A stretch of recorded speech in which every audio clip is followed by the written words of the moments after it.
Second thing is we're going to go through a bid, kind of a real case scenario. And you guys are all going to get a recording. And if you're anything like me, I would take the recording and I would copy all of my times, right?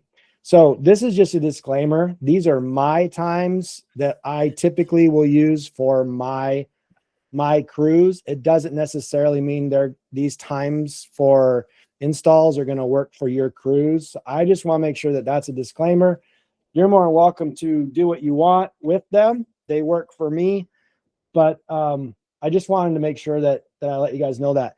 Greg and I had a long conversation about this yesterday, and I was like, I would bet that people are going to watch this, and I mean some, and go back and try to duplicate my times. So I am actually going to be doing the bid inside my legacy account, not my demo account.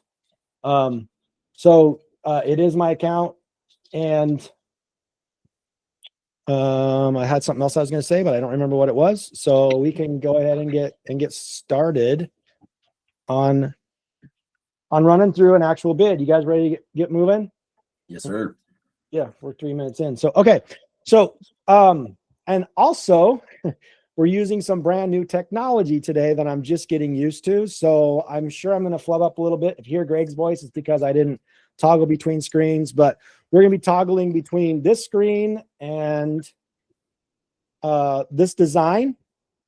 I'll make sure it's centered. It would drive me crazy if that wasn't centered and I was you guys. Okay. We're looking at this design, and we'll be looking at the software. Make sense? Yes. So right now we are in a bid. I've already kind of created the bid because I don't want my client's information being on the call. So because we are using legacy accounts. So I'm calling the customer Weekly Builder. So I'm just setting this up right now like I would any other job. We're going to call the job a backyard landscape, because that's what it is. And then I just have to put in how many my crew size. So I'm going to put in 2 guys for the crew size. Then you can put your sales rep in. It's not required, but we'll go ahead and do it for fun because I am the sales rep. Woohoo! All right. Now, the big question that I think some people are still struggling with is, what in the world, why would I split something into work areas or not? So I'm going to show you guys in a real world example how this works. So this is a design. It's an actual design that we did for a client. I've taken their name off and we made some changes, but this is an actual design. And I'm going to show you guys right here. So we basically have this. There's a blue line right here, if you guys can see, and it goes around the entire design. This is what we would consider a project limit line. So there's a blue one that basically does this whole area. And then I've got a red one right here for the garden area. So basically the garden area is going to be a work area number 2. And then the blue area is going to be work area number 1. And I'm going to try to explain why and how I came up with this scenario. So I go to the person's house, and they definitely want a new patio, and they like to rebuild their backyard, right? If they're going to do the patio, we're taking so much yard out, we're going to have to redo the sprinkler system anyway. So, but they're not sure, about budget. And so they're like, I mean, we might do our own plants, we might not. So that's fine. And they're like, well, we might have to do our own bark, or we might not. And then, you know what? The wife, we'll call her Katie, and I'll probably forget that later on down the road, and you guys can laugh at me, but whatever. Katie, she really would like to have a garden boxes, but that's like low on the priority. Okay. Now, I want you to notice that right here, there's a double gate. Okay. I don't know if you guys can see it, but we've drawn in that there is a double gate. So I have access to this backyard from the alleyway, which is back here. You don't see that in the design, but I'll show it to you. That's an alleyway. It says alleyway right there. Okay. So there is access to this job from the alley and from the front yard if we need to, which is over here. Okay. So because I have access, I can do this job at 2 different times. It's not a big deal. I don't have to run over the brand new landscaping because I have to come in and access from the front yard both times. So because I have access in both ways, and because this is super low priority, I'm going to split this up into 2 work areas. And here's one more reason why I want to do that. Greg and I have learned over the years that if you use more than 4 packages, it can get overwhelming to the client. And so I have to think in terms of packages and work areas. All right. And a lot of you guys are like, why don't I just do a work area for everything? It doesn't work that way because then your packages won't work. And this is a really big point that I'm trying to make, and I'm sitting on it for a second. So if you think about it, if the client says, well, we might do our own plants and our own bark, well, that's already like 3 packages. Okay. And then if I give them an opportunity to do the garden area, and that has its own packages, I'm going to get into, Greg and I did a practice run yesterday. We were at 6 packages. That's just too many packages, in my opinion. You can present 6 packages and it's not awful, but it can overwhelm the client. Whereas decision paralysis. It's a decision fatigue. Yeah. Exactly it. Yep. So did that clear stuff up? I know, Jacob, this was kind of an issue with you. Does that help you out a little bit? Yeah, that makes sense. Okay. So, and I think this is really important to understand, because if you don't get this fundamental thought down, you're not going to really understand how to use packages. So the packages we're going to use for all of this, and then we're going to offer this as a different work area, because more than likely, I realize they're not going to do the garden area. That's typically what happens when it's that low on the totem pole. But we're going to still show it to them anyway, because you never know, they could do it. So, okay. So that being said, I'm going to toggle back to the software. And so now we know there's going to be 2 work areas. So we're just going to type in 2 and we're going to go to next. And then we're going to name the work area number 1. We're going to call that patio area. And number 2, we're going to call garden area. And again, guys, this is how I do my bids, exactly how I do them. So now let's go back to the design and we'll just take a look at it real quick. And we know, I'll try to make this straight again, because it would drive me crazy if I was you guys looking at this. It's the OCD in me. All right. So we take a look at this and we know we're going to be doing a concrete patio.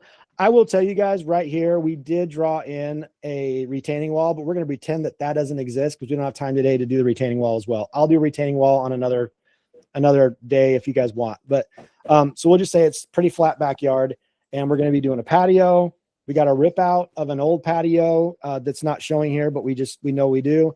We're going to be ripping out the lawn. We've got brand new lawn area. We're going to be doing irrigation, the beds, some plants. So I just want you guys to have another clear picture of that as we go through and pick things that we're going to do. And so now I just go in order, and I'm like, all right, I'm going to do beds, and I'm going to do beds with soil, and I'm going to do beds with dark fines. We know they don't rock. I just know they don't want rock. Okay.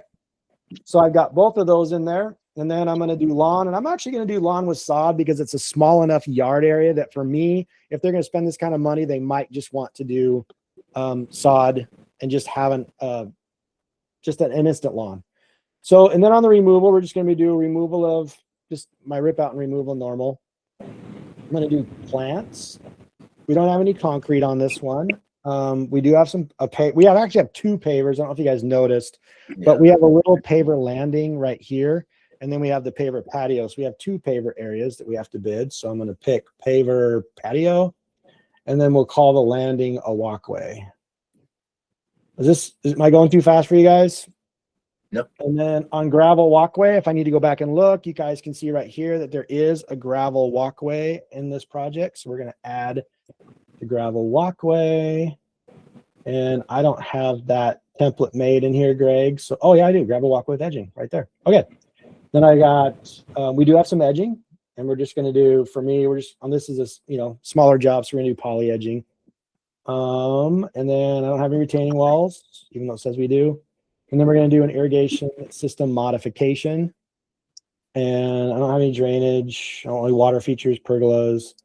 I do have, here we go. I do have my mobilization, and I think that's it for that section. And then down in the garden area, we know that we're just going to have, basically, it's just a garden, right, box? So we're just going to type in, we're going to do 2 garden boxes with gravel. This is a template that I built, so I don't have to do it every time. And we do have some removal of the existing whatever's there. We don't have any plants. This is just a big gravel. It's just gonna be a big, oh, I do have one tree, so we have to put in plants. Okay, so that's it. So, and you guys, I like this page because it really makes you spend some time building the bid out so you just don't forget things. So obviously if you forget something, we can add that at a later date when we're inside the proposal, but that's pretty much it for the proposal. And so now we can move on to actually building out the proposal. I am going to tell you guys exactly, I don't know what is going on here. Why? There we go. Okay. So now we just have to organize things. So I want to put my mobilization at the top. I do want my beds with soil in here. I want my dark fines down below next to plants. I'm going to do this fast, you guys. This is the way I always organize my bids. And just to add it, he's organizing it like this. This is the order that the jobs will be proposal done. show up. So that's what the customer is going to see. So kind of telling a story. Okay. Ooh, I always put my poly edging up here as well. So, all right, we should be good. Okay, so now this is the order that I want to present it to my clients. Also, I've told you guys in the past, my clients like to see that there is mobilization included in the bid, but neither they nor I want them to see what that charge is. So now I'm going to go in and I'm going to create a custom group, okay? And the custom group is going to basically give them one price for everything that's in the group. It's not going to itemize my mobilization. So I'm going to put my mobilization in the custom group. I'm going to put rip out and removal in there, beds with soil, and lawn with sod, and my poly edging. So, and when I present this to my clients, I just tell them that this is what we call our mainframe, and it's everything that legacy requires to do. And we don't allow the clients or any other subcontractor to do it. That's how I present it. And it's actually true because I don't allow, I missed irrigation in there. So I got to put irrigation in. Okay. I don't allow I had a job several years, 23 years ago, to be honest with you, because it was the year my son was born. I know it because of that. So 23 years ago, I did a project. The client wanted to do his own irrigation system. I'm like, yeah, no problem. What a train wreck. I never did it again because, you know, he did it wrong. So he blamed us for stuff. So this is all the stuff that we require us to do. It's all going to be organized. They can see the description of services for each one, but they can't see the price for each one. They can just see one price for the whole thing, which you'll see later on as I go on. So I'm going to hit save on that. And now you can see that the mainframe's collapsed. So I'm going to open it up and we're going to get started. Mobilization's already done. It's the same mobilization that I have for every project. It's just I don't have the porta potty, and I know offhand that this job is only going to take, it's going to take less than a month. So I'm going to put 1 month of porta potty in there, and I'll hit save. And that's it for my mobilization, because I've already got my pre-construction meeting, my mobilization, demobilization, final walkthrough, and my porta potty is already in there. I just have to put the porta potty time in. And my description services is already in there. So we're good on the mobilization. Now I've got my rip out and removal.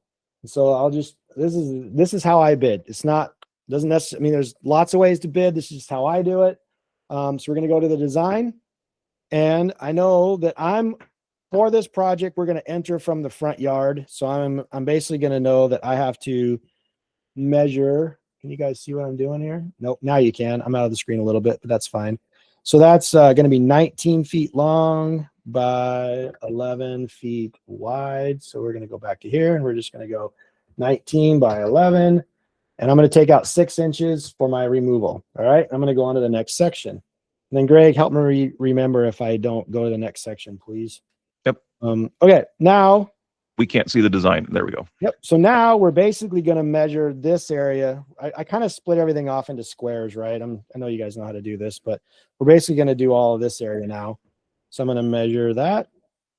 I want to make sure my scale's right, because yesterday it wasn't. So we're at 42 feet by 28. So we'll put in 42 by 28, and the 6 inches carries over. If I need to do more, I can for each section, but I don't need to. So, all right. So now I'll hit enter again. I'm ready to go for the next subsection. And that's going to be this area right here. So we're going to measure that. And I'm just going to go all the way up. So that's 34 by 14. So I'll put that in 14, and that's it. I'm pretty much done with the removal. So that's, if you guys get your template set up, that's pretty much done. I mean, it's got all my labor figured out. It's going to take a crew 8 hours to remove everything. I'm comfortable with that. I just have to add the specific equipment that I want. And on this particular job, it's just going to be a track steer. So I'm going to put that in there. My description services is already typed out. So that's good to go. And I'm ready to move on. And I'm going to go fast like I would typically do a bid. When we're done, you guys just write your questions down that you want to ask. And then at the end, you can ask as many questions as you want. So now we're going to do our beds with soil. And this one gets kind of a little bit tricky. I do a lot of averages. So I'm basically going to measure this area right here, which is 14 by 8. So we're going to go 14 by 8. I'm going to bring in 4 inches of topsoil. And then we're going to measure this smaller area right here, which is 11 by 6. So go 11 by 6. And then I'm going to measure right here. Actually, I'm going to do both because I have small beds all the way around here. So that'll help me. Okay. So that's going to be 71 by, it's like 2 feet, right? Yeah, like 2. So we'll go 71 by 2. And then the last 2 beds areas, I'm just going to measure here, and I'm going to take an average of all of these because that's the way I roll. We'll do that. And then, so that's going to be 96 by, probably this is going to be my average, by 4. So 96 by 4. And then I just have this big old bed in between the patio right here. So we're going to measure that. It's 14 by 12. So 14 by 12. So that's all my beds. And again, I'm good. All I have to do is add my equipment. When you guys set your templates up, you can automatically add your equipment, and you won't even have to worry about that because the software will automatically calculate the quantity.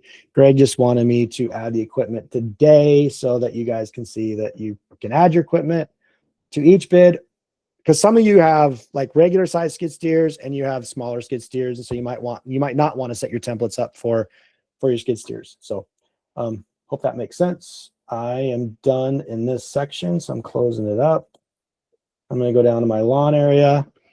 And then what I do in my lawn areas is I kind of just try to square things off, and that serves, I'll use a regular pen. Can you switch back to your design, Kelly? Sure. I try to section this off right and try to square it off. And the other thing that does for me is it gives me a visual of these are going to be my smaller lawn areas and these are my larger lawn areas, and that's going to come in handy when I go do irrigation. But I'm going to label this lawn area 1. This is going to be 2, 3, 4. The only reason why I label them that way, and I should have done it with beds, is because I can lose count.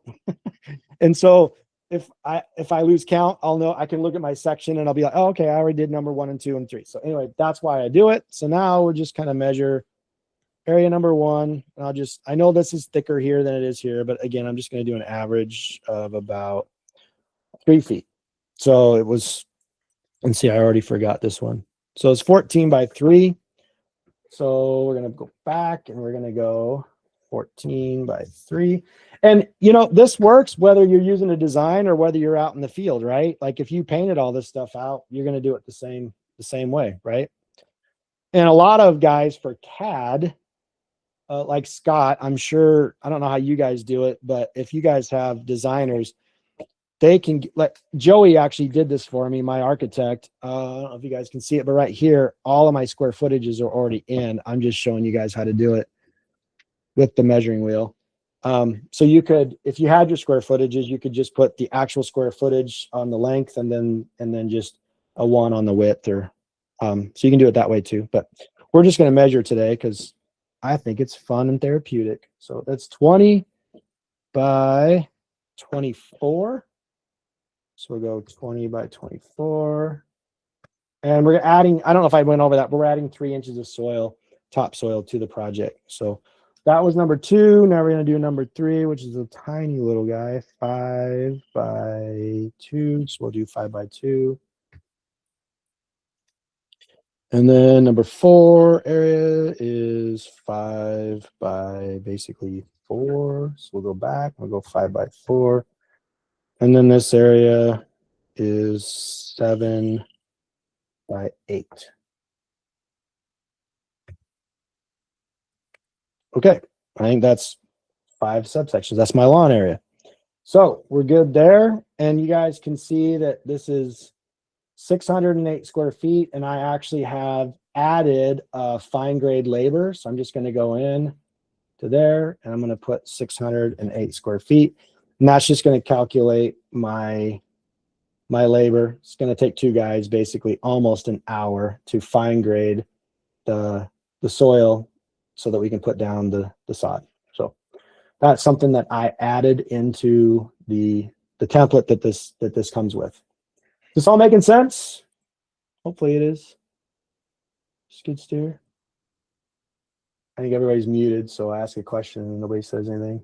Okay, now we're at poly edging, so we're just gonna click in here and I'm gonna put in my edgings. Oh, so I'm just gonna go ahead and measure that.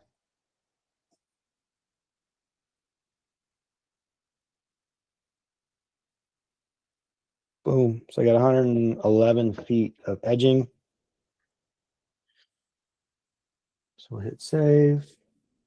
Okay. And my description service is already in there, but I do need to add my equipment. And obviously I'm not using a track steer to install poly edging, but it's there at the job site. So I charge for every day that my machines are at the job site. Now, this is where it gets a little bit tricky, right? So this is the part where I think that people are probably going to want to copy me, which is totally fine. One more disclaimer.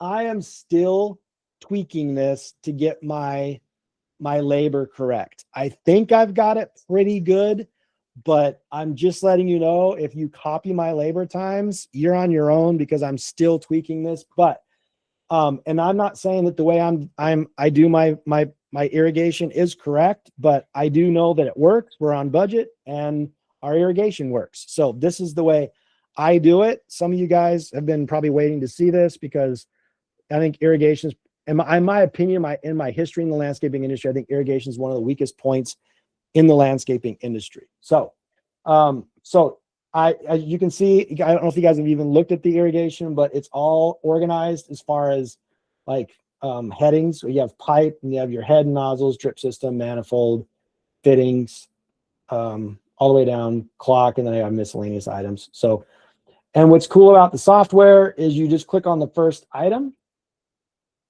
and then you go over to quantity and you fill that out. And this is 100-pound PSI. I'm not going to teach how to install a sprinkler system. I'm just going to show you how I do it. All right. And I'll explain as I go along. So 100-pound, we only use for main line. And I always just bid in 100 feet of that for every project.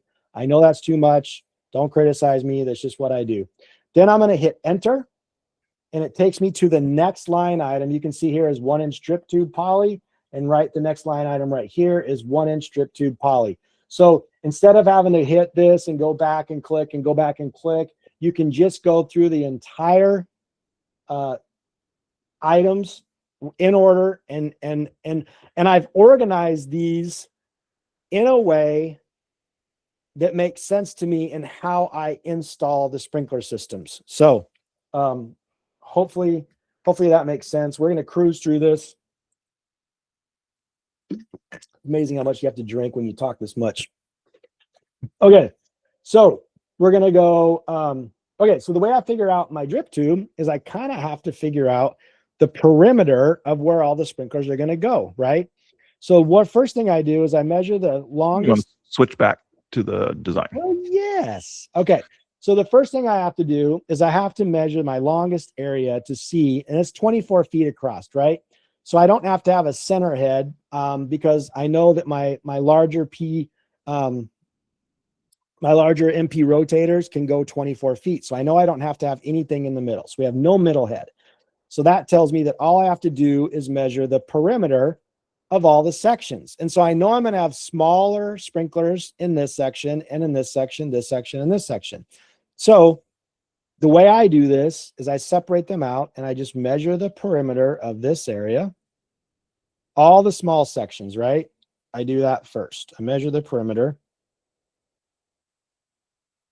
And I have my little thinking pad here. And so what I do is I write down small heads. Actually, if you want to know the way I really do it, I do it on the design. So I say small heads. And it's going to be 95 feet. So I'll go 95 feet. And then my larger lawn area heads, my perimeter, so I don't have any center heads, is going to be 89 feet. 89 feet. So, and then I go to my calculator because my math sucks. 89 plus 95. I'm sure there's people on there yelling at me right now. So that's 184 feet of poly. All right. So we got 184. I'm going to round up to 200, and that's going to get me to my valve boxes and any extra that I need. So that's going to be 200 feet. Now we come to the 1/2-inch drip tube, and that's going to be all the drip in my beds. So I'm just going to measure. And I always run 2 runs in every bed. I don't care how thick they are. So I do that. And I just measure here. This one's going to have 4. This one's going to have 2. And I'll just go around this guy like that. And I just figure it all out. And then so I got basically 400 feet of 1/2-inch drip. Now I have my irrigation trenching labor, right? Which is going to be the exact same as my 1-inch drip tube. So that's 200 feet. You want to switch back to your Oh, yes. Sorry. It gets kind of complicating. All right. So now we're at 200 feet of irrigation trenching crew. All right. And that's literally just figuring the labor out for my crews to dig. And that's wildly variable because sometimes we'll have an excavator there. Sometimes we'll get a pipe puller. Sometimes we'll trench. It's super variable. This is one of the hardest parts for me to figure out my labor, but I'm working on it and I'm getting pretty good at it. So, all right. So we're there. Now, this is sewer pipe, 2-inch sewer pipe for any sleeving that we need. Let's go back to our design. And we actually do need some sleeving right here. And so we'll measure that out. And I'm going to do 2 sleeves in case they want lights. We have 1 sleeve. We'll have 1 sleeve for irrigation and 1 sleeve for light. And it tells me that I need, doesn't seem right. Well, probably is actually. Yeah, 12 feet. So we'll go back and we'll type in 12 feet, and that's my sleeving. Okay, now I've got my 4-inch sprays with checks. Okay, guys, this is the way I install sprinkler systems, and this is a little bit of education. If you're still using rotors, I don't understand why. It's just so much easier to do everything with MP rotators. So the way I bid is with MP rotators. You can bid kind of the same way with rotors because the MP rotators shoot as far as the rotors go, but this makes it easier for me to bid. So now I basically have to look at my large area. We've got 90 feet. So switch back to the, do you want to switch back to the design? I mean, we can. So I've got 90 feet on the large lawn area. So I'm going to take 90 feet. I'm going to divide that by 24 because that's about the farthest I like my large heads to go. And that gives me basically 3.75 heads. So we're going to go with 5 heads. So I have 1 at the start, right? So I have 5 heads. Okay. And then I have to combine these. I'm not thinking clearly here. So it's hard to talk and do a bit at the same time, but we have to combine all of the feet. So we have 89 feet of the large heads and I have 95 feet of the small heads, but I have to, okay. So that I have 5 large heads. Am I still on the, yes, I have 5 heads here. And then on the small heads, I have 95. And I usually do those on an average of 10 feet. So I'm going to have 10 heads there. We'll do 11. So 11 heads there. So I've got 16 total heads that are going to go in the project. So I'm going to come back here. I'm going to put in 16 heads. And then I'm going to have 16 MP rotator nozzles. So that's going to be 16 there. And then I have the swing pipe, my flexible swing pipe, or funny pipe, some people call it. I give my guys 2 feet of flexible funny pipe for every head. So if we have 16 heads, we're going to have 32 feet of pipe. And then these are the spiral barbs, the 90s that connect the funny pipe to the 1-inch line and then to the head. So I have 2 for every head. So we're going to have 32 of the spiral barbs. Spiral barb couplings, I always just fit in 5 in case my guys mess up and they need one. And now we're into drip. So I can fill out my drip. I usually give my guys 5 elbows for each drip zone. I give them 5 couplings. I give them 5. Oh, and I only do about two T's or 2 plugs on this one. And then I'll do 5 T's in case we need them. And now we're at the 1/4-inch drip tube. So the only way for me to figure out the rest of the drip is to figure out my plants. So now I have to kind of come to a stop, right? And so I'm going to hit save and save all the progress that I've got right now. And then this is one of the really cool things about having the areas collapsible or not. So I'm not done with irrigation and I've got a really bad memory. So I want to remember to go back and finish my irrigation. So I'm going to leave it open. I'm not going to collapse it. If I collapse something, it means I'm done with it. All right. So now I'm going to go down to plants and we're going to figure out the plants. Now I'm going to put plants in all the bed areas. And so instead of remeasuring, I can import the measurements from my beds with my soil because I've already done those measurements. Does that make sense? So I'm going to click on that. I've got 872 square feet of beds. Now I do my bids by spacing. Okay. So what I'm going to do is I always do my plants on 5-foot spacing. And I'm going to tell you guys what that means. I'm going to bring my little thinking pad back here. We're going to go back to here. So 5-foot spacing, if I draw a square, that means you're going to have and there's 5 feet. It's a 5-foot square. Okay. You're going to have a plant on each 4 corners. That's what 5-foot square means. So if you did a 3-foot square, you're going to have a plant on every corner with 3-foot spacing between each of them. So 3 foot's a lot of plants. 5 feet to me is enough plants to where it looks full, but it's not so full that it's going to be overgrown in 3 to 5 years. So that's just the spacing that we use. So once I hit 5, I'll hit enter or I'll get out of that box. And the software tells me that you need 35 plants. We're looking at the design. Okay, perfect. So anyway, I put the 5 in, and then once I hit enter, it tells me that you need to put in 35 plants. And then it keeps calculations for you as you pick your plants, because like me, I'm terrible with math and I forget sometimes. So now we're going to go in and we're going to add our plants. We go to our material catalog. I go down to nursery, which is where my plants are. And then I'll go to plants. And then I'm going to go to shrubs. I'm just going to add in deciduous shrubs. So now I've got options for 5-gallon, 3-gallon, 2-gallon, and 1-gallon shrubs. And so I just have to kind of pick. I'm going to do 5. You can just go 5. And you want to put it in the group. It's important to put it with your plants because we have plants, specimen trees, hedges, and miscellaneous. So you want to put it in the plants. And the reason why I say that is because our counter over here only counts the plants section. This doesn't include trees. So I got 5-gallon deciduous shrubs, and I'm going to have 10 3-gallon in the plant section. I'm going to do 10 2-gallon in the plants, and that leaves me with 10 more. So I'll do 10 1-gallon in the plants. And when I hit save, I can check my math down here. It takes it a second and it'll calculate it. or it takes a minute. It's just It'll count You it. can show There it them- goes.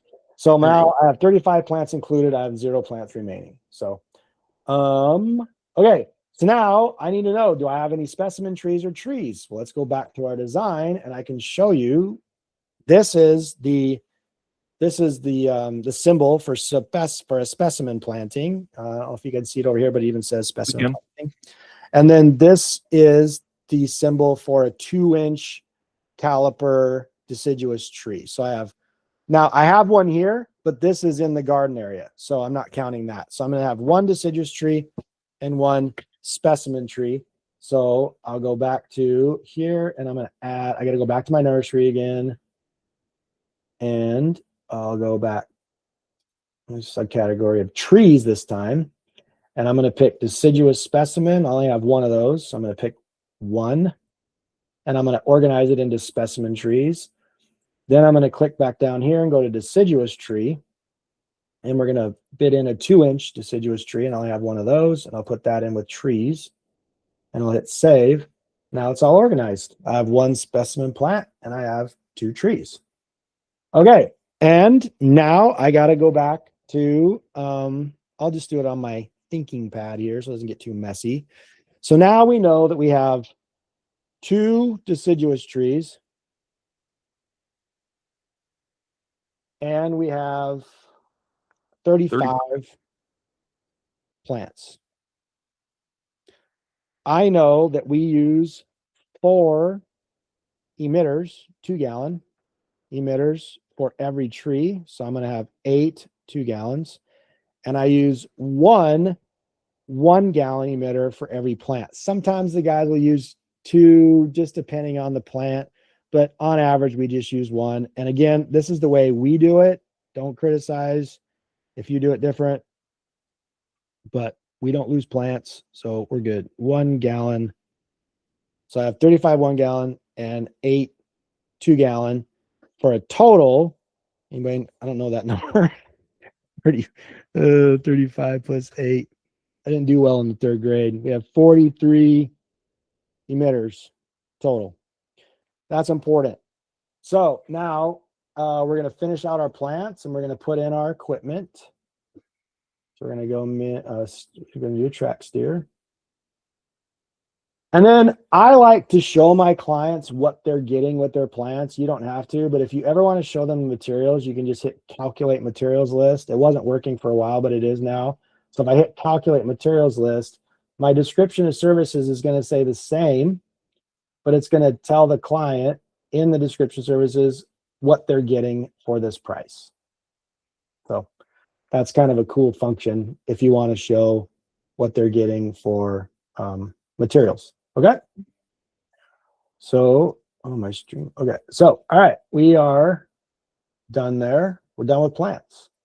Now we're going to go back up and we're going to finish the irrigation now that we know how many plants we have. And so I left off at 1/4-inch drip. So again, I give my guys 2 feet of 1/4-inch drip for every plant. They don't always use that, but that's what I typically will bid in. So, so we have 43 times 2. So we're going to have basically 86. I'm going to give them 100 feet of 1/4-inch drip. And then these 1/8 inch or 1/4-inch drip goof plugs. I usually give them 5 of those for every drip zone. So I'll give, that's just if they, you guys know what a goof plug is. So, all right, then I have my drip tees, and I use those on the trees. So we have 2 trees. So I'm going to have 2 tees for each tree. So that's going to be 4 tees. Then I have my drip coupling barb, and this is what comes out of the 1/2 inch. And I'm going to need 1 of those for everyone. So there's 43 plants. We'll give them 50 in case they drop a couple in the dirt. And then I have 1/2 inch emitters. I'm not going to use that. I'll use those on subalpine firs. So 1-gallon emitters. We know we have 35 plants. So we're going to give 35 1-gallon emitters. And on the 2 gallons, we have 2 trees. We have 4 for each tree. So we have 8 of those. And now our drip is done. That's fun. So now we're into building out the manifold. and I have 11, 15. We probably build this with, I'm going to go two zones on this project. I think that's safe. So I'm going to go with 2 manifold tees, and we use the Dura tees. You guys use whatever you want. I use Dura tees. And then we're not going to use that. We're going to use we have 1 cap. That's going to end the second on one there. Then we have a female adapter. I always bid in 1 female adapter, and I always bid in 1 male adapter, just so they have them on stock, in stock.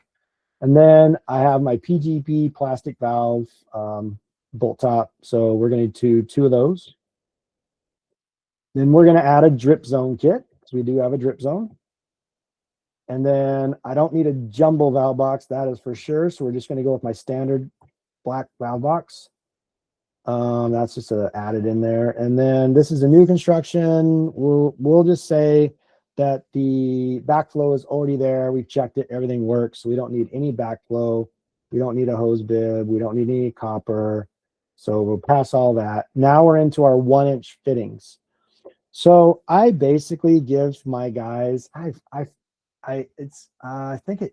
just go with 5. So we're going to go 5 of these for each zone. So we're going to go with 10 90s, and my couplers, we're going to go 10 couplers, 10 T's, reducing coupler, that we only need 1 of those for my drip. Okay, and this is my, we call these inlines. This is my 1-inch by 1/2 inch inline. This is what's going to feed some of my sprinkler heads. So if I have 11 sprinkler heads and I have two zones, I'm basically going to have 4 of, oh no, I'm going to have more than that. Sorry, that's the end L's. So I'm going to have 11, 16, basically 16 minus 4 is going to be 12, right? So I'm going to have 12 of those, and I'm going to have 4 of the 90s. And then my male adapter, 1-inch. This is just a regular male adapter. I'll do a couple of those just because you always want those in. Sometimes you need them. And then I got my clamps, and I'm just going to, I forget how, I'm just going to throw in like 250 clamps. And then on my 1/2 inch, I'm going to throw in 100 clamps. And then we'll go ahead and give them a new controller so that we can have Wi-Fi controller. And then I got my wire. We'll probably only need about 50 feet of wire. Irrigation wire nuts. I have 11 valves. We're going to have 1 box. No, not 11 valves. Holy crap. I have 2 valves. So we're going to need 3 wire nuts. That's it. That's how I do my irrigation bids. I just have to come down. I'll put in my equipment, and we're going to add in a track steer. This is a small enough job. The guys can either dig it by hand, or they can get a, they'll probably dig it by hand. But you know what? We can also do, I think I have this in my catalog. If you guys are curious, if you want to do rental equipment, I don't know if I even have this in here, pipe puller. There it is. We can add a pipe puller for a day. That way we at least have it. If they want it, they can use it. So I have that in there, right down here in miscellaneous. So now I've got a pipe puller for a day. They have it, and it should be good on the irrigation. And collapse that. And we'll move on to beds with bark. And again, I don't need to remeasure. I just have to come up here. I have 872 square feet of beds. So I'm just going to click 872. And we're going to bring in 3 inches of mulch. That's done. I just have to add my equipment. Next year. So that was pretty simple. Okay, my plants are done. And now we just have to bid out the paver patio. So we're going to go back to our handy dandy design. And so I don't get too crazy on this. I know that there's a little spots here and there's a couple spots here, but if I just measure essentially here, that's 18 feet, and I go all the way across, I'm gonna have enough left over to do the little small nooks and crannies. So it's 18 by 31. So we're gonna go back to here, and we're just gonna put in 18 by 31.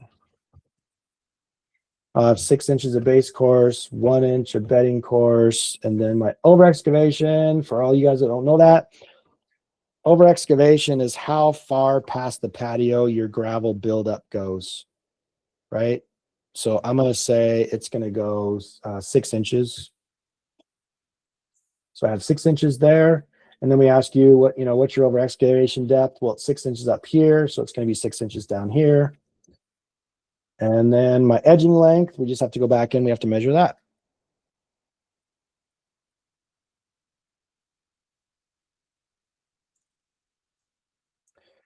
So that's 86 feet.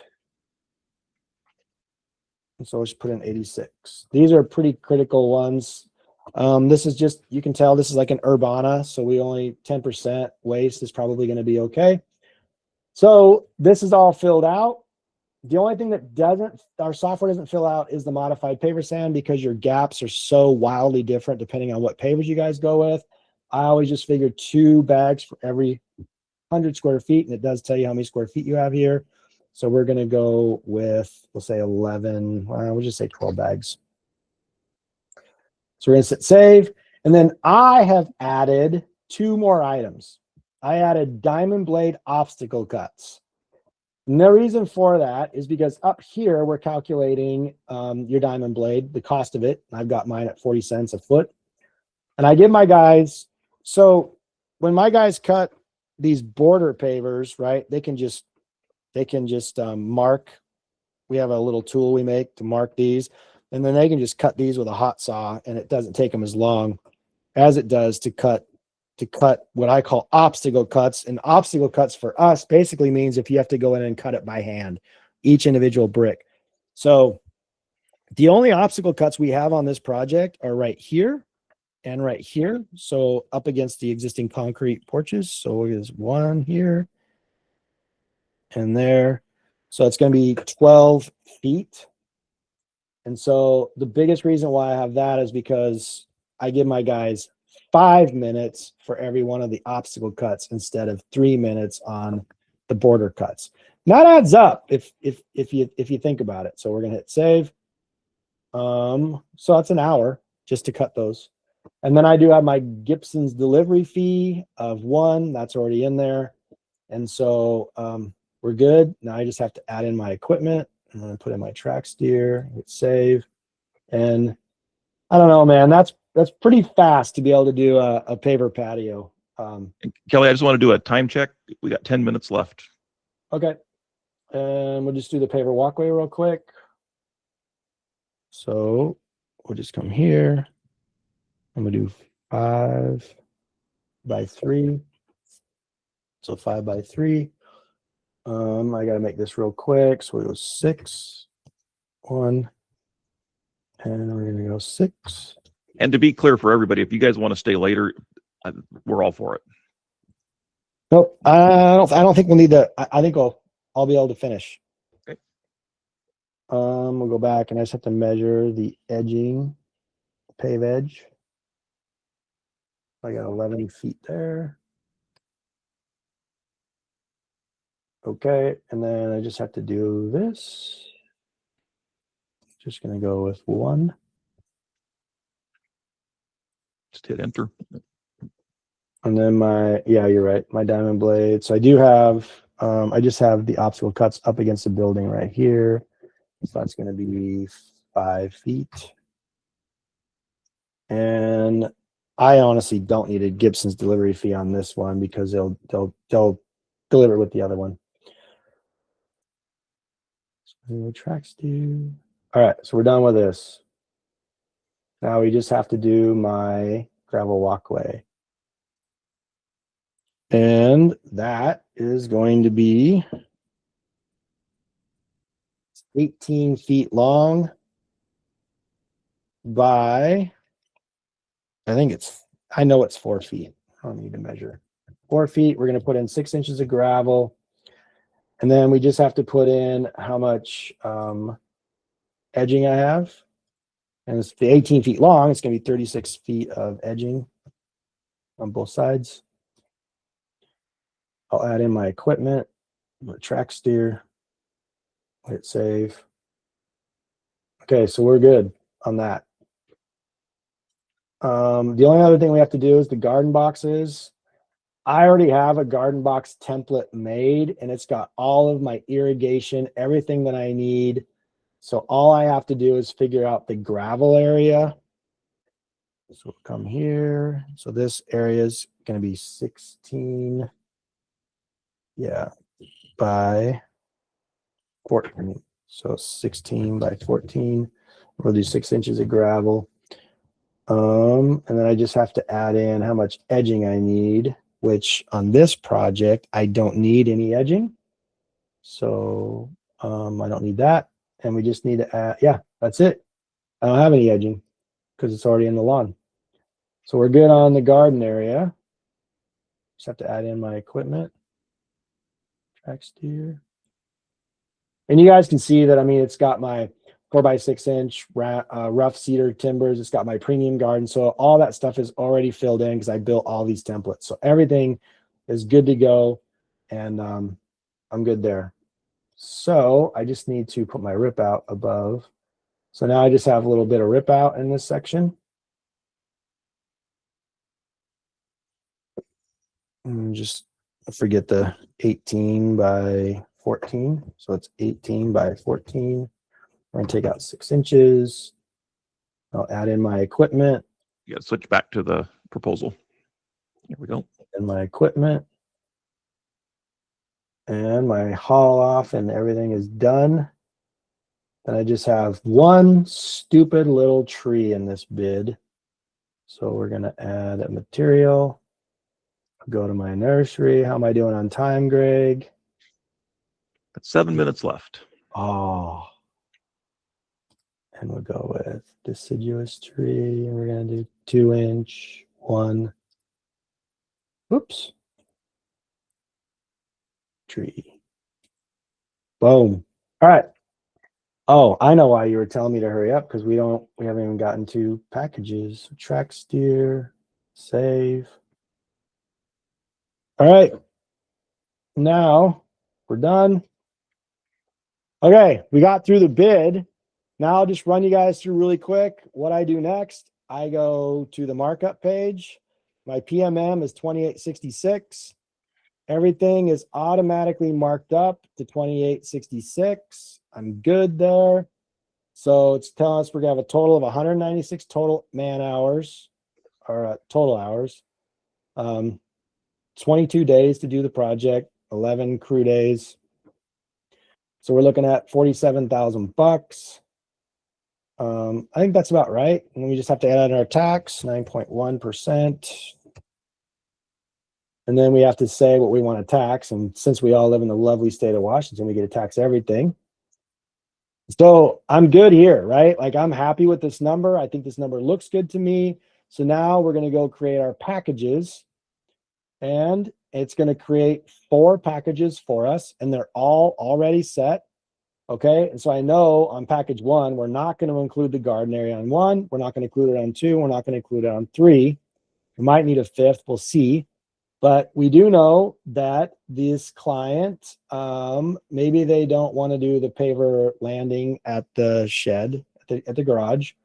And the man said he might want to do his own plants and he might want to do his own bark. All right, fine. Package 2, we'll get rid of the paver walkway and we'll do the plants, but he does his own bark. Package 3, we'll leave in the paver, or no, we'll take the paver walkway out, but now we do the plants and the bark. Package 4, we do everything, but now I do need to add one more package, and that would be for the garden area. So now we're giving them options of $34,000 up to $47,000. And I'm good with that. Like, I'm happy, and I would be happy to present this. And so now I'll just say preview. This is the view that you're this is what your client's basically going to see. Remember, I told you guys about the Mainframe group. So it gives us the description of services for my mobilization rip out beds, but it doesn't give us an individual price for each one of these. It just gives us one price for this whole group in this square. So that's the Mainframe is 16,921, and then it gives them how much they're going to be spending on the bark, how much they're spending on plants and what they're getting. Paver Patio, Paver Walkway, everything's in here. And then here's their packages down here. And this is what they're going to see. This is what's included and what's not included. Everything. So all I have to do to finish this is I go in and we always get a 15% down payment. I know some of you guys get 50%. I would not do that. We can talk about that in another call. But I would get a 15% down payment. And on a project like this, I'm going to get 4 payments. And then that's it. My contract, I've added it in down here. So they're going to get to see the contract. And then, so here's the thing. I always tell you guys, do not email your bids to people and just hope they sign. You have to email the bid so they can see it. But personally, for me, if they want to meet on a Zoom, I will not email the bid until we get on the call. Then I will email it to them. Or I particularly like to meet in person with the design so they can, see the design. At that point, I will not email the bid until we sit down. We've gone over the design. Once we've gone over the design, I'll go ahead and send the email to them. So I'll do that right now. Okay. So this goes to me. So I'll hit send. You can type in a message, right? So blah, whatever. Thank you. It's so nice to meet you. I appreciate your business. Hit send. All right. And that proposal was sent successfully. So I'm going to hit continue. So now we'll go back. Sitting with a client, you can just hit client accept and you can present the bid on a tablet or your computer. And this is what they're going to see. They'll see your logo. This is what they're going to see. And then they'll come down and then you're going to go over their packages with them. You guys can print this out as well, which is me and Joey do that. So we'll actually have a hard copy there that they can actually look at. They can go over it. And then they'll pick out their package and you can say, okay, well, what package you guys want to go with? And they're like, you know what? We're really comfortable going with package 3 right now. Okay, great. So they'll select this package and then it automatically calculates this 15% down payment. And this is really critical. I want to make sure I explain this to you guys. So it's going to calculate the 15% down payment, which is right here for $63.04. And then it gives them an initial payment of $42.07.91. You're going to collect that when you start the job. And these two equal the rest of the payments, $10,507.29. So all we did is this first down payment and initial payment, those two equal your first payment. Am I explaining that right, Greg? Yeah, it's the first full payment. We split it between down payment and then the remainder. Right. So you'll collect this when you show up to the job. Then you'll collect payments 2 and 3 on the job, and then your final payment. So, and this might be too many. I probably should have done 3 payments because this project's only going to take 10 days, whatever it said it was. So I probably would have done 3 payments, but and so all they do is they just type in their name and they have to acknowledge that they reviewed and agreed to the contract. So they'll click on that. And they review and agree to the terms of the payment structure. The reason why that's important for me is because my down payment's non-refundable. And so they have to acknowledge that I went over that with them and that they read it.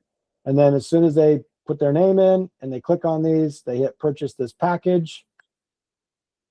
And you'll get a really cool email that says, great, your client just signed up to do your project. That's it. You did it. So I think we should open up for questions. We're a minute over, but if you guys want to stay a little bit longer, if you need to drop, feel free. But if you want to unmute yourself and ask any questions, now's the time. Yeah, Kelly. So I'm just, Greg and I were working on building up just kind of a rough template the other day, and I'm just having a really hard time trying to figure out the hours as far as like installing so many yards of this or that or whatever. Because I feel like to start out with, I'm going to be way off because I don't know how long these install times take. I've never taken the time to look at that before. So, I mean, how would you recommend? Because, usually I get my materials and then I add my labor to that. And then doing it this way, you kind of add your materials and add how long you think it's going to take the guys to install that. I'm just worried I'm going to be way under or way over. Okay. I think that's a really good question. I think that's a question that most people are going to have. Well, first of all, congratulate yourself that you signed up for the software, because we're going to make you figure that number out, right, Jacob? And I'm gonna say something. I don't know if this is privileged information. I hope it's not. But Greg was telling me about yours in his conversation, and he was saying that, yeah, you'll bid a job, but sometimes you'll go 1 or 2 days over. Correct? Yeah. Or Okay. or vice versa, 1 or 2 days under. Right. So, and obviously we want to go 1 to 2 days under. We don't want to go 1 to 2 days over, right? Yeah. So, and if you're constantly going 1 to 2 days under, then you could be bidding yourself out of your projects. That's just up to you, right? So you really want to find that balance. And so, Jacob, let me ask you a question. If we go here to beds with soil, all right, and we're installing, don't look at the screen, okay? Just look at me or something. But here, I'll turn the screen off. All right. If you know that your guys have, let's say you have a crew of 2 and you have to install 12 yards. We know that 12 yards, it's a little bit over a semi truckload, right? Yeah. How long is it going to take 2 guys to install 12 yards of soil to a rough grade? I'm putting you on the spot, and I'm sorry, but it's just this. How long? I mean, I'm thinking in our situation with like our mini skid, I mean, it's got a decent sized bucket on it, but 12 yards of everything's prepped and ready to lay. I mean, I could do it in a few hours. I could probably do it in 2 or 3 hours. I mean, and that's just a guess there too. And I would imagine it'd take the guys maybe closer to 4 or 5 hours, but just a completely random guess. That's fine. But here's the thing, right? That random guess is what you're using to do your bids, right? Yeah. Okay, so you're better off making that random guess. So let's go back. Like I was telling Greg yesterday, it's easier for me to see days instead of like hours. Like I kind of got a rough idea what we can get done in a day, and it doesn't always go that way, but it's a lot harder for me to be like, okay, we're doing 4 small projects in this day. How long is each one going to take? Listen, I get that. But you know what's funny is I started figuring that stuff out. Like, it was honestly back in what I call my dumb days. I just didn't know how to be profitable. But the only reason why this system actually worked for me is because I took the time to figure out my production times. Okay. So it's a mind shift. I get that. And when you have something that's a mind shift, it's gonna tax your brain. It's gonna be difficult. All right. But you said you could do it in about 2 hours. Isn't that what you said with your machine? Okay. And your guys would take about 4 or 5 hours. All right. Are you wanting to show the software? There. I'm going to. There we go. So my guys, I basically give my guys 8 minutes for every yard. That's using a larger machine, but we're going to take 1.65 hours. So the cool thing, Jacob, is you're going to basically say, okay, I could do it in 2 hours. My guys could do it in 4 or 5, split the difference. Let's say it's 3.5. Okay. So you're just going to click 3.5 and the crew hours. You'll hit enter. And the software is then going to say, do you want to update your install minutes in the catalog? Right. And you're going to say yes, because you don't know what your install minutes are. Am I right? Yeah. Okay. So you're just going to say, sure, let's do it. Right. So that I'm not going to, because that'll change. I'm in my demo account, but whatever. I'm not going to, because I know that it's 8. All right. Okay. Now, I'm going to tell you what I tell everybody else when I sign someone up for the software, because everybody that we sign up for the software has the same question as you. I don't know how long it takes. Like, great. Well, guess what? You remember when I showed you the demo of the software back with the Profit Genie, and it showed you that 2 hours a day is the difference between becoming wealthy and going broke? Yeah. You have an obligation. Now that you have that knowledge, you have an obligation to figure these times out. So hear me out. It would cost you less money to go hire some high school kid that actually gave a crap, right? We're not talking about some idiot, but if you went out and you hired a high school kid and you paid him $20 an hour, all right? And you said, here's a Starbucks gift card, go buy yourself a coffee, get yourself lunch, get to my job site, here's a stopwatch, and I want you to time how long it takes my crew to put in the soil, all right? You're gonna stay on that job all day and you're just gonna clock them, right? I know that sounds stupid, but it's not, because guess who does that? Kelly Matheson does that. I do that. I'll send my That makes assistant sense. out, and I'll tell my assistant, hey, Brooke, I need you to go, and my guys are going to install a pretty big paver patio next week. I want to make sure my times are dialed in. Go grab a coffee, buy the guys a coffee, buy them lunch, and go keep track of it. And then she comes back, she reports to me, and what'll happen is your guys are going to bust that soil out. You're going to be wrong, and they're going to say, okay, boss, it took us actually 2 hours. And so what you're going to do then is you're going to go to your catalog and you're going to type in Sandy Loam right when they call you.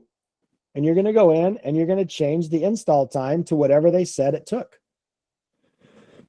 That's okay, it. yeah, Man. that makes sense. So what would you say would be the best way for me to start out? I mean, obviously that stopwatch method, I will do that. That's a good idea. But like starting out my first couple of bids here, would you just take a wild guess and see if you win or lose on it? I wouldn't take a wild guess. I would take an educated guess. I would, Okay. you know, I have a friend over in Portland, and he called me up one day. I was actually driving to Portland to see my son at school. No joke. And I was on the freeway, and he was like, dude, I'm putting together a bid for a retaining wall. I have no idea how to figure out how to bid out this retaining wall. And I was like, okay, let's build it right now. And I was driving. I was like, how long is it going to take 2 guys to install a base block? And he's like, I don't know. And I'm like, I give my guys 10 minutes because we suck at retaining walls. So, and he goes, oh, I never thought of it that way. Okay. And when you start breaking this stuff down into bite-sized chunks, you're an intelligent guy, Jacob. You can break this down, sit at your desk or your truck, whatever it is, and just think like you were dead on when you said 2 hours. You were dead on. Okay. Okay. So you don't second guess yourself, but give yourself some extra time when you think about your install times. But right now, you're going to take an educated guess. Okay. That's the way you've been doing it for as long as you've been in business. Am I right? Yeah. And you're still here, right? Yeah. Okay. So you're going to take the educated guess. And you know what, guys? If you're concerned, call me. I can walk you through it, just like I did my friend in Portland. All right. And so, or Greg. Greg's been doing this with me long enough that he can walk you through it too. He's a lot more available than I am. But you just think about it. Like when I was figuring out my plate compaction, I was picturing like, all right, my plate compactor is what are they, about 20 inches wide, about, right? And then I've plate compacted enough gravel that I was like, okay. And I literally just sat there and I thought, like, how long is it going to take to plate compact a 10 square foot piece of area?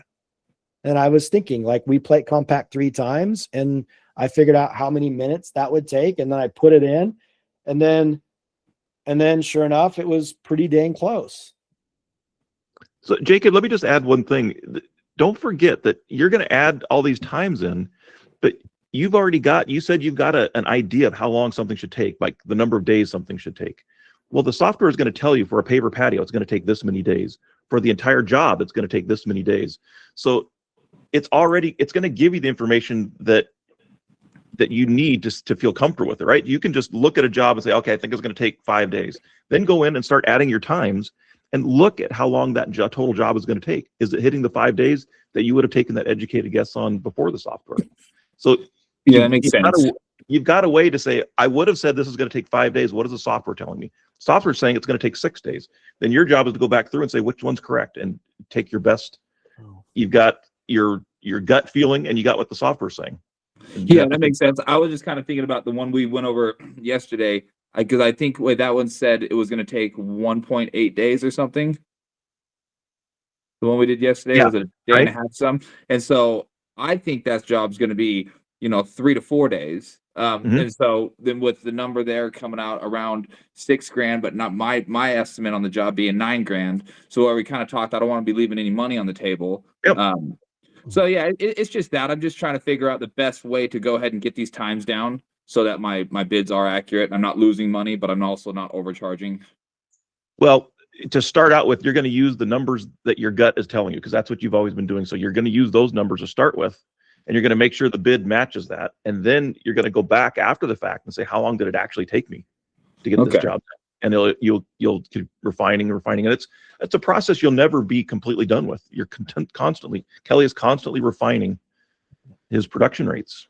Yeah, that makes sense. And you just get better as you go. Yep. Okay. But like Greg said, I just want to reiterate this real quick, because this is a good question, I think, for everybody. And as I showed you, Jacob, I mean, well, yeah, you can just add a labor amount. If that's what you want to do, you could just throw in a labor line. But Jacob, a 527 square foot patio, how long is that going to take your guys to build? How many days? You say you got it down to the day, right? I mean, you got to tear out an old patio and put a new one? No, rip out's in a separate deal, right? This is basically excavating a little bit more to get to your subgrade, right? So everything's torn out, you're down to dirt. Now you have to get your subgrade down and add your gravel, add your base course, do your pavers, cut it in. Done. I'd say about 3 days. I mean, 3 to 4 days with decent access. Okay. Excavate and build up a 500 square foot patio. Okay, look, I'm at 4 days. Okay. So now you have to just play with the patio. So it's going to take you 4 days. All right, fine. So now you start playing with your numbers, right? And you start playing with these numbers, and you want to try to get these dialed in to where the days down here is what you think it's going to take. Does that make sense? Yeah, that makes sense. And I forgot about that too. You can go through and play with it all before things get sent out or anything like that. So it makes sense. It's just a whole new different methodology to me. So I get it. Right. And don't forget, everything in blue you can change. So you see the crew hours over there? If you say, okay, in your head, you've got an idea that this is going to take 5 days, start playing with your crew hours, adjusting those until you get to 5 hours. Okay. You see what I'm talking about? It's just, there's lots of ways to do it, but we were giving you the information you need to know how long this paver patio is going to take, and it's your job to say, yeah, that makes sense or it doesn't. If it doesn't make sense, go back and adjust your times. When Greg and I built this, I told him nobody's ever going to know their minutes. They're just not going to know their minutes. But most guys know hours, right? Okay, I know it's going to take a crew, like in here. I know it's going to take a crew, a day, 3/4 of a day to install, place, and compact 11 yards of gravel, right? So you just put in however many crew hours it is, and we'll reverse engineer it to get your minutes right. Oh, okay. And once you get your hours, you put your hours in here, and once you put your hours of what you think this is all going to take, check down here and make sure that this jives with what you put up here. And then if it doesn't, what you just go adjust the hours Yeah, up here? man, you just have to start adjust. This is exactly I still do that. Okay. Like right now, this number right here isn't accurate. It's not going to take 1 minute for 10 square feet for me to get my subgrading and layout done, right? So I know this number's wrong.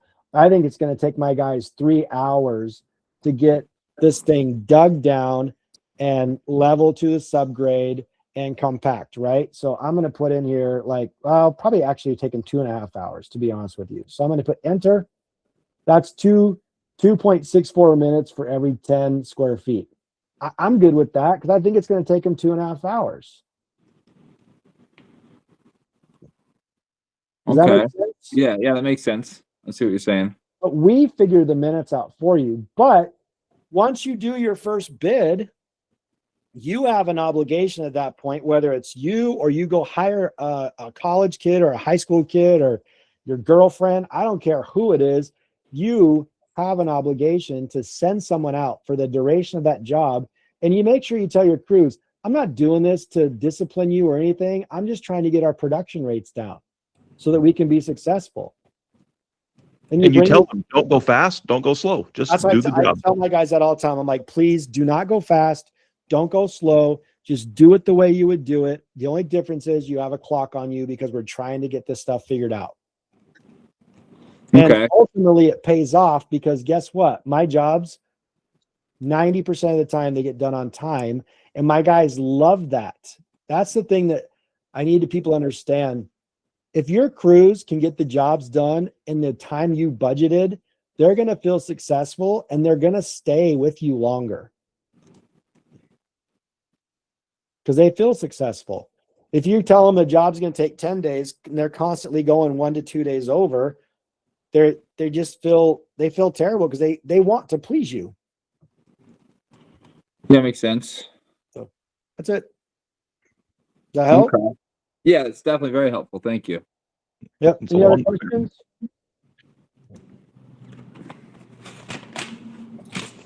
Oh man, thanks a lot. I appreciate this. This is awesome.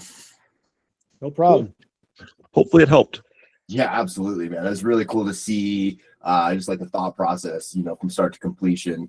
Because I was kind of where Jacob was at on my initial, like looking at the software and stuff, kind of getting overwhelmed with the small details. You know, how do I get these minutes right? How do I get this stuff right? This is going to be so powerful as we move forward, man. I told you guys, I had a guy that signed up for the software down in California and he was kind of balking at the price of it. And he was like, you know, I could buy my daughter a car for the amount I'm paying you guys, you know, an inexpensive car for the amount I'm paying you for your software. And I was like, well, that's fine. But why don't you buy my software, pay your daughter $20 an hour and send her out to job sites and time your crews? Because he admitted, he was like you, Jacob. He's like, I just throw a number out there. No, we never get the jobs done on time. I was like, well, then you need my software. Yep. So, and when I told him that, he was like, oh my God, and I was like, then go let your daughter buy her own car. And he goes, you're right. Okay. And that's, I mean, to my knowledge, that's what he's going to do. Yeah. Because whether you use my software or you do something else, at some point, if you want to start making a lot of money in the landscaping industry, you have to get your production times down so that you are getting the jobs done as you bid them. Absolutely. Yeah, I would say that, I mean, thinking about last year, maybe 2 or 3 jobs went over what I thought it was going to take, and not by a lot, maybe a day or 2, so nothing too crazy. Okay. Most of the time, we always get the job done in time, or maybe 50% of the time we get it done quicker than I thought we were going to get it done. So using my mental looking at the job, hey, it's going to take this many days, I know that works. So just trying to figure out how to translate that now into this program to have it tell me. Yeah, I'm just trying to figure that. But no, most of the jobs we get, we complete on time. We don't go over really. Good. But at the end of the day, just remember the software is going to tell you how many days it says it's going to take. It's your job to look at it and say, no, that's not enough. I'm going to add more, or that's too much. I'm going to take some out. And you can do that just by going to the crew hours where the blue numbers, entering a different number until you get the right number of days for that job. So then like I would say, so do you think it'd be a good idea now to take an educated guess on how long it takes all these things to be installed? Or like we were doing yesterday, kind of the method I've always used, add up materials and then have a general labor line? You can do it. That. Go ahead. If you do it that way, it's going to take you longer to do your bids. So the whole point in getting your production times down is to get you know, this bid took me an hour, but I was rambling a lot. This bid would have taken me probably 15 to 20 minutes to bid out. And I get it, Jacob. You tell me, you just show up to somebody's house and you're like, oh, this project's going to cost you $10,000 and you're usually right on. That's great. But you're going to look more professional. And I know you want to grow your company. Okay. So if you give them an actual bid, like I'm showing, you're positioning yourself as being a bigger reputable company, right? So Yeah. the only way you're going to get these bids done in a fast manner is to figure these production times out. So yeah, I think this year, everybody that's on this call, I think you all have an obligation to yourself and to your crews to get these numbers figured out. And you have it to whoever does your bids. Because once you get these numbers figured out, Jacob, then you can build these templates out. And now you can go back to doing a bid and it takes you 15, 20 minutes. It's a very professional bid. You give it to your client. They look at it. They see that it's professional and it's a very fast way of doing it. Like when we go back, And when I go back to my legacy account, and that let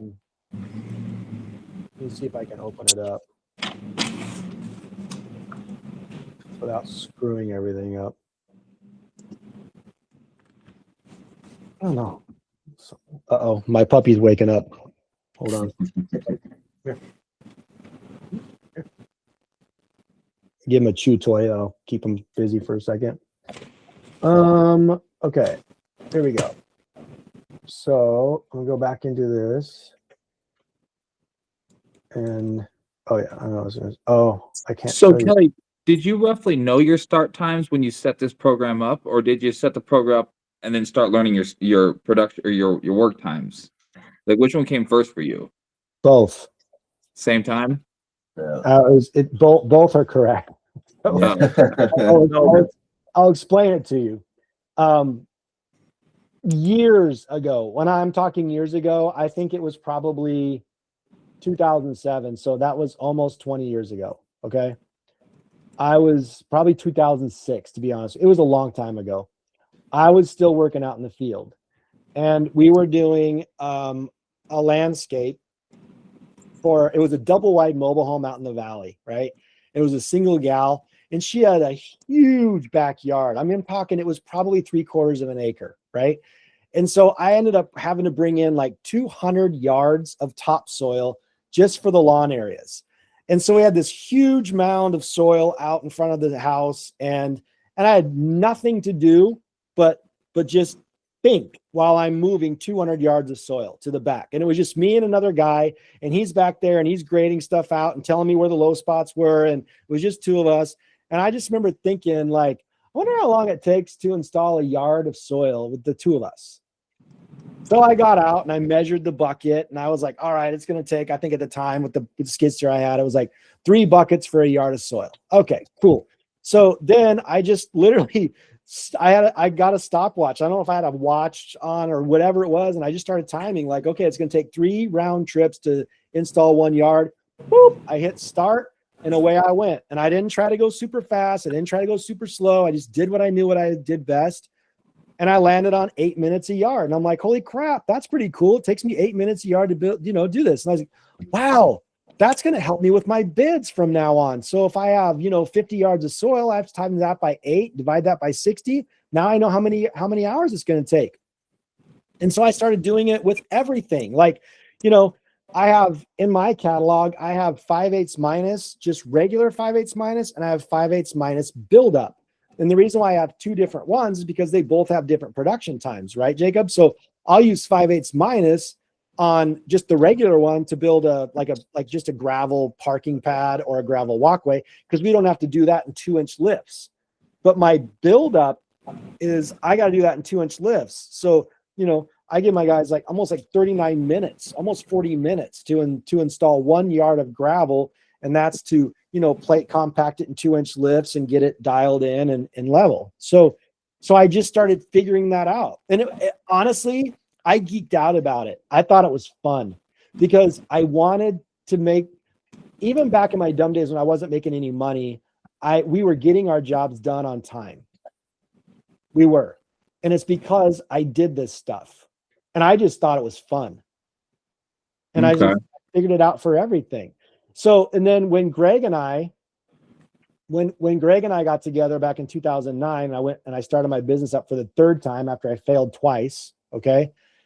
Greg just sat down across the desk from me and he goes, I'm going to take your brain and put it in a spreadsheet. So I'm going to ask you a bunch of questions. I'm like, all right. And he just started asking me like, how long does it take for you guys to put in pavers? And I was like, I don't know, man. I don't know. And so we called up Kevin, and Kevin was like, Kevin's my operations guy. And he goes, I don't even remember what he said. So I'm going to throw a random number out, but he knew. He was like, a crew of 3 should be able to put in 300 square foot pavers in a day. That includes, and again, that's a random number, right?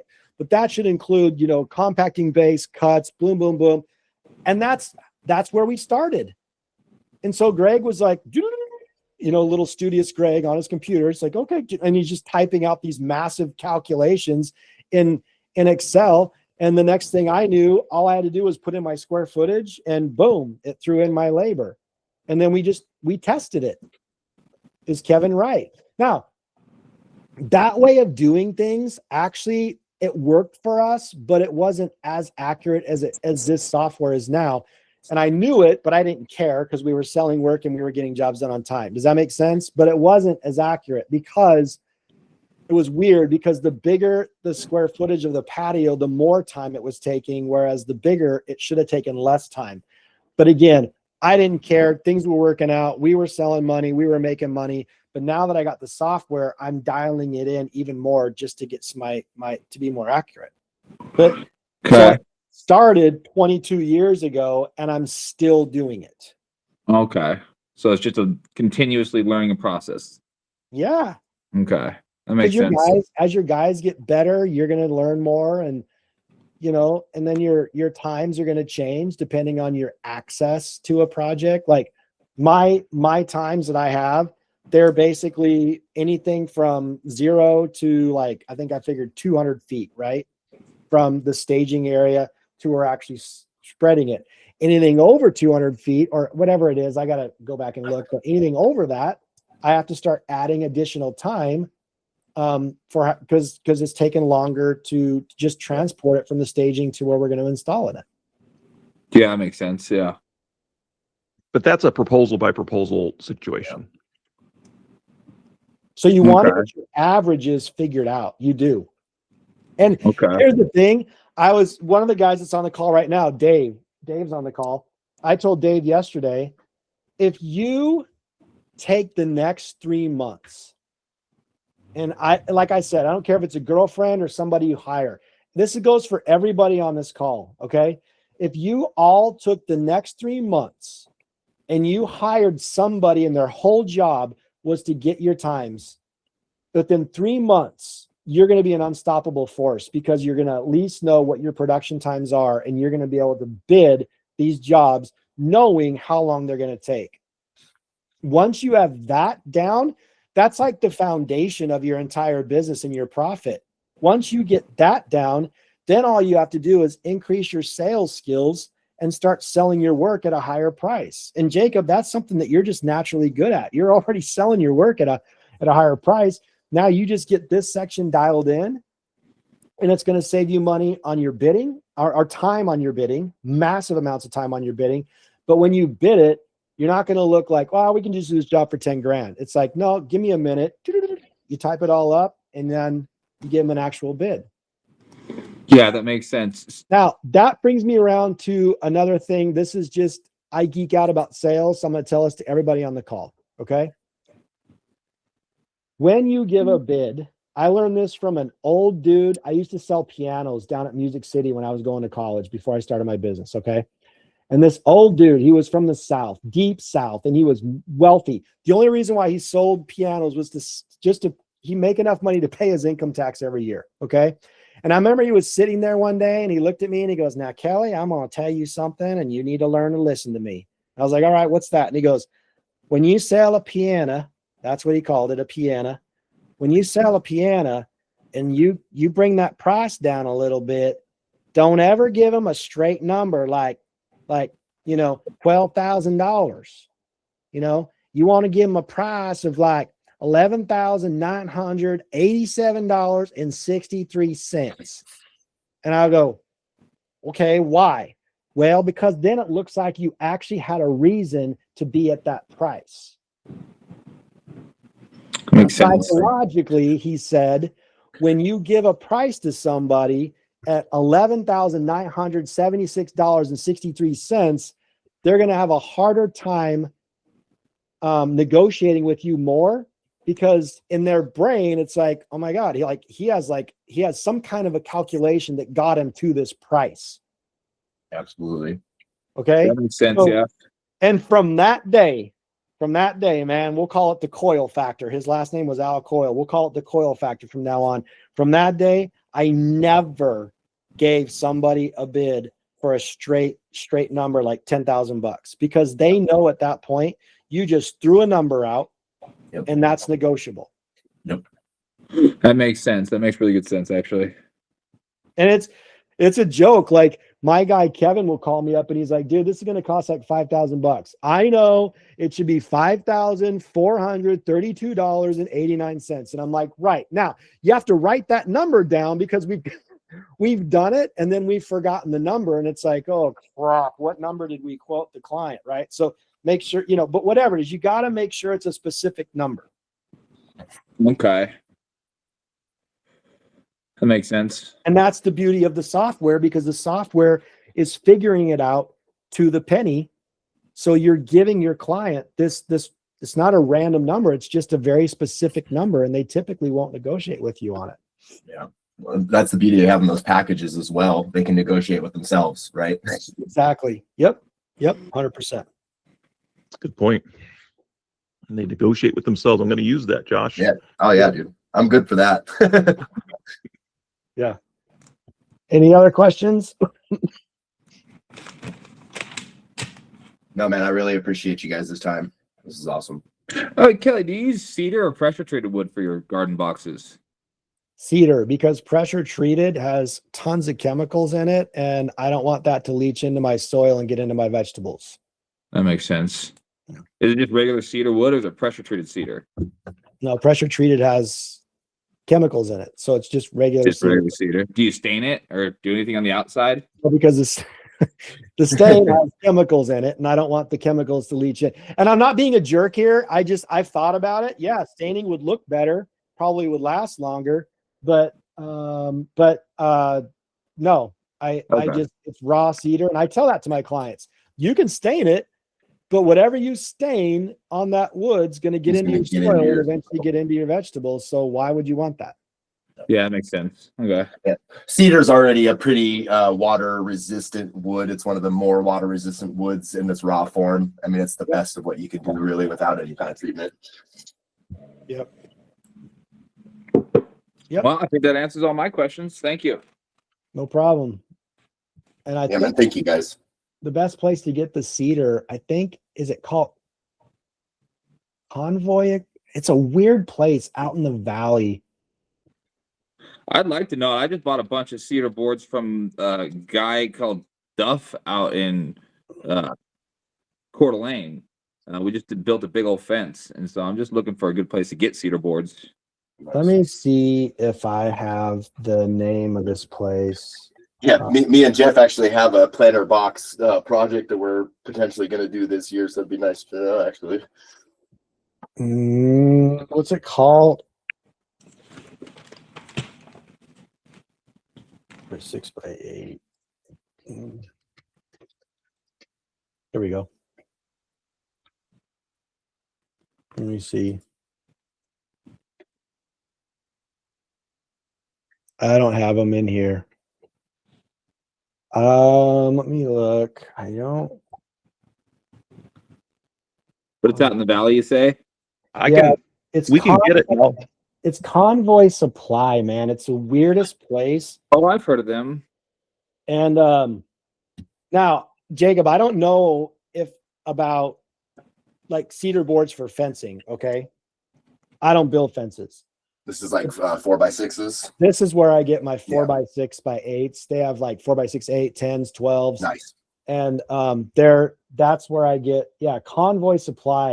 And they're like sell roofing but for some, and guys, if that's not Josh, if that's not the right place, call me, but I'm almost positive that's where it's at. Okay, yeah, we'll check that out for sure. I appreciate that, man. That's where we get our cool. All right, man. You guys have a great day, man. We'll see you later, Jake. Good talking to you guys. All right. And are there any other questions? Okay. Well, you guys know where to contact us. If you need anything, let me know. Or Kelly. Right on. Thank you very much, Kelly and Greg. See you guys later. Thanks, guys. Bye.